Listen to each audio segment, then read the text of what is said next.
Hey everybody, today I got a 2005 Highlander and the customer's complaining that the air conditioning wasn't working really well and that the air conditioner was noisy.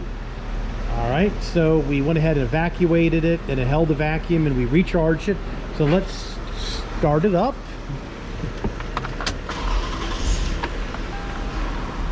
Got it started. We already have the AC on.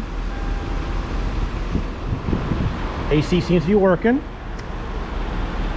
Come over here. Everything sounds okay at the moment. Just there you go. When the fans kick on high, the fans are bad. That's what's making the noise. The bearings are bad. I've already wiggled the fans around. Look at that radiator jumping around.